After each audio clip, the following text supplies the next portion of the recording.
Semaines que nous faisons grève pour défendre la santé qui nous est chère à tous. Nous refusons ce 49.3 que nous impose Madame la ministre de la Santé.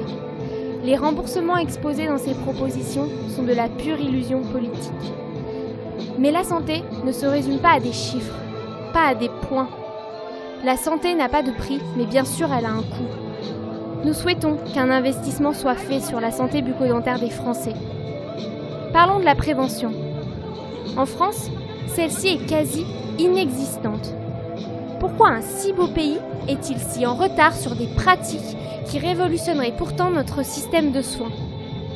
Nous voulons rentrer dans un système préventif afin d'intervenir en amont avec des soins que nous maîtrisons parfaitement. Les soins prothétiques sont, pour nous étudiants, un échec thérapeutique. En effet, l'objectif est que chacun des patients conserve ses dents le plus longtemps possible. Seuls les actes de prévention et les actes conservateurs comme les soins des caries, reconstruction à l'aide d'un matériau, etc. permettent de garder ses dents en bon état. Cela fait 30 ans que les remboursements de ces soins conservateurs n'ont pas évolué. Comment se fait-il que la sécurité sociale se soit désengagée à ce point des soins dentaires ? Ces soins conservateurs ont maintenant un besoin d'être réévalués à leur juste valeur afin que tous les cabinets puissent proposer à leurs patients des solutions mettant en œuvre des techniques de pointe.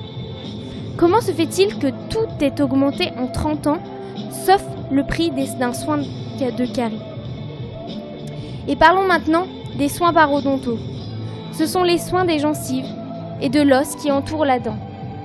Actuellement, il n'existe aucune prise en charge, mis à part pour les patients diabétiques. Très bien, mais pour tous les autres patients. La maladie parodontale est maintenant une réalité et concernerait près de 80% des patients. Nous apprenons à la traiter, car oui, nous savons maîtriser cette maladie afin que les dents ne se déchaussent pas. Mais pour ces soins, il n'existe aucun remboursement. Le renoncement aux soins dans ces conditions est alors une triste réalité. Madame la ministre prône les soins dentaires pour tous. Mais alors, où est sa proposition concernant la prise en charge de la maladie parodontale ?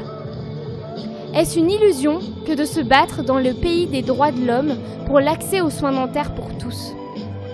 Est-ce que votre santé bucco-dentaire ne mérite pas qu'on se mobilise tous ensemble pour faire bouger les choses ? Arrêtons de délaisser la gestion de notre santé à des politiques omnubilées par des chiffres. Nous vous invitons tous à rejoindre notre mouvement en vous rendant sur le site danger.com.